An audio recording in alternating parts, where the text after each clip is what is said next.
শুরুতে আসলে ব্যাটিং ব্যর্থতা চোখে পড়ছে, বোলিং প্রথম 2 ম্যাচে ভালো হয়েছে, শেষ ম্যাচে হাতে পর্যাপ্ত রান ছিল না এমনটাই মনে হয়েছে।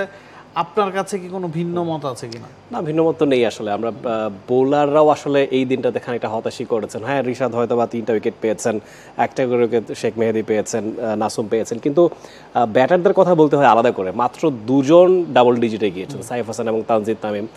তানজিদ তামিম ওয়াজ ট্রিমেন্ডাস, সেঞ্চুরিটা মিস করেছেন, সেই আক্ষেপটা হয়তো থাকতে পারে, কিন্তু মানে আপনার টিমে this is the best team Bangladesh এবার হ্যাভ। মানে লিটন দাস যেই টিমে আছেন, নুরুল হাসান সোহান আছেন, তারা পারভেজ হোসেন ইমন একদিন পর ব্যাক করলেন, তো সেই টিমটার যদি মাত্র 2 জন ডাবল ডিজিটে থাকে, দ্যাট মিন্স মানে সামথিং ইজ ভেরি রং। মানে আমরা উইকেট পতনগুলো দেখছিলাম, আপনার কাছে কি মনে হয় যে আমরা উইকেট ঠিক মতো রিড করতে পেরেছি? যেই পজিশনে আমরা ছিলাম 107 রানে 2 উইকেট, সেখান থেকে প্রায় 5-5.5 ওভারে খেলা, বাকি 160-70 আমরা করতে পারতাম, বা 160-70 করলেও সেটা কি আসলে যথেষ্ট হতো কিনা তা নিয়েও আসলে প্রশ্ন আছে। সব মশার বিরুদ্ধে সুরক্ষা দিতে এলো বসুন্ধরা এক্সট্রিম অ্যারোসল, মশার বিরুদ্ধে এক্সট্রিম সুরক্ষা। প্রথম ম্যাচে আমরা টস হেরে ফিল্ডিং করেছি, দ্বিতীয় ম্যাচে টস হেরে ফিল্ডিং করেছি। আমরা বলছিলাম যে ট্রমের উইকেটে পরে চেস করাটা ইজিয়ার, আন্ডারলাইটস ব্যাটিং করাটা সহজ হয়ে আসে। প্রথম 2টা ম্যাচে আমরা সেটা করতে ব্যর্থ হয়েছি, দেখি কি আসলে তৃতীয় ম্যাচে আমরা এই ধরনের কন্ডিশনে ব্যাটিংয়ের সিদ্ধান্ত নিয়েছি। আবার প্রেস কনফারেন্সে মানে ম্যাচ শেষে পোস্ট ম্যাচে লিটন দাস বলছিলেন যে ওয়েস্ট ইন্ডিজের লাকি যে তারা আন্ডারলাইটস ব্যাটিং করেছে, ডিউর প্রভাব অনেক বেশি ছিল, তো ওই ডিউ তো আমরা প্রথম 2 ম্যাচে কাজে লাগাতে পারিনি। আমাদের ব্যর্থতা ঢাকতেই কি আমরা তৃতীয় ম্যাচে ব্যাটিংয়ের সিদ্ধান্ত নিলাম? এখন ধরুন কন্ডিশন, পিচ, অনেক কিছুরই দোষারোপ করা সম্ভব, কিন্তু আসলে at the end of the day যেই গ্রেডের ক্রিকেট আমরা খেলেছি সেটার সঙ্গে ওয়েস্ট ইন্ডিজের ক্রিকেটের মানের অনেক ফারাক। গতকালকে বোর্ড পরিচালক আসিফ আকবরও বলছিলেন আমাদের টি স্পোর্টসকে দেওয়া সাক্ষাৎকারে যে টি20তে আসলে আমরা খুব একটা হোপফুল ছিলাম না, টি20 নিয়ে খুব একটা আশা করার কিছু নেই। তিনি মেনশন করেই বলেছেন আমাদের সেই মানের প্রফেশনাল টি20 লিগই হয় না। তো সেই জায়গায় ওয়েস্ট ইন্ডিজের সিপিএল বলুন বা ওয়েস্ট ইন্ডিজের প্লেয়াররাই সারা বছর সারা দুনিয়ার ফ্র্যাঞ্চাইজি লিগগুলো খেলে বেড়ায়, সেখানটায় বাংলাদেশেও তারা বেশ কজন প্লেয়ার বিপিএল এ খেলেছে। এই বাংলাদেশ দলই এশিয়া কাপের সুপার 4 খেলেছে, একটুর জন্য ফাইনাল খেলতে পারেনি, আফগানিস্তানকে 3-0 ব্যবধানে হারিয়েছে, অন্যদিকে ওয়েস্ট ইন্ডিজ দল নেপালের কাছে হেরে এসেছে। তো সেক্ষেত্রে এই ওয়েস্ট ইন্ডিজ দলটা পালাবদলের মধ্য দিয়ে যাচ্ছে। আপনি আকিম অগস্টে যিনি কালকে 50 করলেন, বা আলী খাতানাজে যিনি সেকেন্ড ম্যাচে 50 করলেন, দে আর মানে অ্যাবসলিউটলি নিউ প্লেয়ার্স। এইবারের সিপিএল খেলে তারা জাতীয় দলে এসেছেন, তো তারা এসে তো পারফর্ম করতে পারছেন।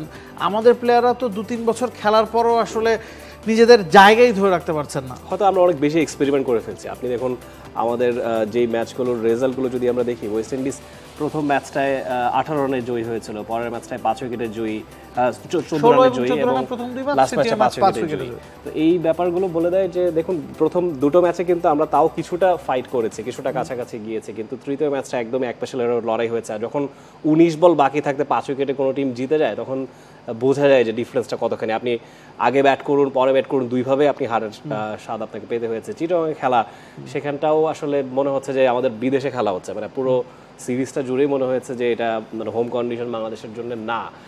এবং যে পরিমাণ এক্সপেন্সিভ গতকালকে বোলাররা ছিলেন সেটাও খানিকটা অ্যালার্মিং। আপনি টি20 বিশ্বকাপের একদম দ্বার প্রান্তে দাঁড়িয়ে সেই জায়গায় শেষ মুহূর্তে আপনার সবচেয়ে শক্তির জায়গায় বোলাররা, সেখানেই তারাও যদি এইভাবে করে ড্রেন হয়ে যান, আসলে আপনার সঙ্গে অফেয়ারেই আমার সেদিন কথা হচ্ছিল যে বোলারদের উচিত আসলে এখন অ্যাভারেজ মানের খেলা, তাহলে হয়তো ব্যাটাররা একটু ওয়েক আপ কল পেতে পারেন। কিন্তু সেটা হয়তো বা জোকিংলি আমরা বলেছি, কিন্তু সিরিয়াসলি যদি অ্যাসেস করতে চাই তাহলে বাংলাদেশের ওভারঅল টিম সিনারিও এই মুহূর্তে খানিকটা ঘেটে গিয়েছে। আমার কাছে পার্সোনালি মনে হচ্ছে খুব বেশি অদল বদল হচ্ছে, খুব বেশি চপ অ্যান্ড চেঞ্জ হচ্ছে, মিডল অর্ডার কাজ করছে না। আপনি মিডল অর্ডারে এক একদিন এক একজনকে খেলাচ্ছেন। সোহান জানেন না তিনি পরের ম্যাচ খেলবেন কিনা, শামীম পাটোয়ারি জানেন না তিনি পরের ম্যাচে থাকবেন কিনা, জাকের আলী অনেককে নিয়ে অনেক কথা হচ্ছে যে তিনি শুধুমাত্র লেগ সাইডেই বেশি খেলছেন এবং তার যেই খেলা সেটা অ্যানালিস্টরা ধরে ফেলেছেন এবং তিনি নতুনভাবে নিজেকে আবিষ্কার করতে ব্যর্থ হচ্ছেন। আমরা টপ অর্ডারের কথা যদি বলি, আমরা এশিয়া কাপ খেলতে গেছি, তানজিদ তামিম এবং পারভেজ ইমনকে ওপেনিং পেয়ার বানিয়ে দুজনকে মাঝপথে আমরা ছিটকে দিয়েছি। সাইফ হাসান ইনক্লুড হয়েছেন, তিনি কিছু ভালো নক খেলেছেন। এই সিরিজে আবার তার ব্যাটে 3 ম্যাচে মাত্র 36 রান এসছে।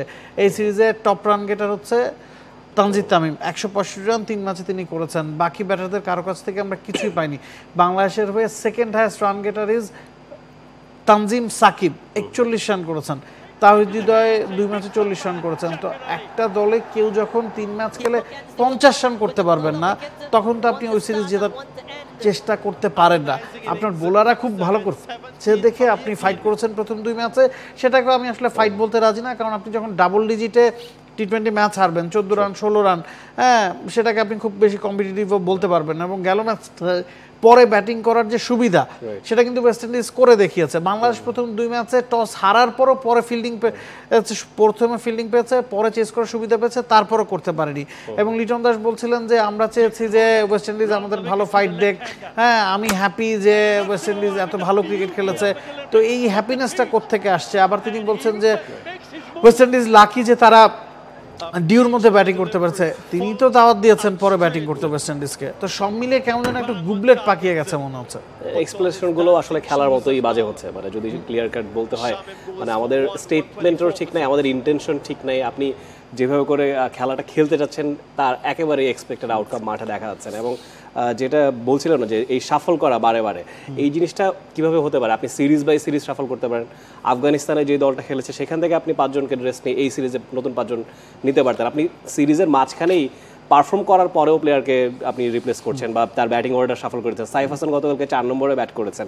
তো এই ব্যাপারগুলো যখন ঘটবে, আমার মনে হয় টপ ক্লাস টিম, আমরা যদি একদম বেস্ট টিম এই মুহূর্তে কাউন্ট করতে চাই, India, Australia, England, what ever the team is, তাদের মধ্যেও যদি আপনি রেগুলার বেসিসে 3টা ম্যাচে 3 রকম ব্যাটিং লাইন আপ রাখেন, মনে হয় তারাও হয়তো বা কমফোর্টেবল ফিল করবে না ব্যাটিং করতে। সব মিলে আসলে ভুলে ভরা একটা টি-20 সিরিজ আমরা কেটেছে। ওয়ানডে সিরিজটা আমাদের খুব ভালো গেছে, তবে টি-20তে এক্সপেকটেশনটা বেশি ছিল এবং চট্টগ্রামে যে ধরনের উইকেটে খেলা হয়েছে সে ধরনের স্পোর্টিং উইকেটে খেলা হলে বাংলাদেশের ব্যাটিংয়ের ধ্বজভঙ্গ অবস্থা কিন্তু আরও বেশি করে বেরিয়ে এসছে। বোলাররা ভালো করছেন, বোলাররা বেশ কিছুদিন ধরেই ভালো করছেন। এশিয়া কাপে আফগানিস্তান সিরিজে বা এই সিরিজের কথাও বলুন না কেন, বাংলাদেশ যেই ম্যাচগুলো জিতছে সেই ম্যাচে বোলাররা তো ভালো করছেনই, ব্যাটসম্যানরা টুকটাক সফল হচ্ছেন দেখে জিতেছে। যেই ম্যাচগুলো হারছে সেই ম্যাচগুলোতে বাংলাদেশের বোলিং লাইন ভালো করার পর ব্যাটিং ব্যর্থতা আসলে হার, ব্যাটিংটাই মূল সমস্যা। সেই জায়গায় উতরে আসার জন্য সামনে আয়ারল্যান্ড আসছে, এখন আয়ারল্যান্ডের সাথে জিতে একটা ফেক কনফিডেন্স নিয়ে আমরা বিশ্বকাপে যাব না, ওই জায়গায় কিছু বাজিয়ে দেখব, সেই বিষয়গুলো করার কিন্তু এখনই সময়, কারণ টি-20 বিশ্বকাপের হাতে খুব বেশি সময় কিন্তু বাকি নাই। For more updates, subscribe to our YouTube channel and click on the bell icon. Follow us on Facebook and Instagram. Download T-Sports app to enjoy exciting games and highlights. Visit tsports.com.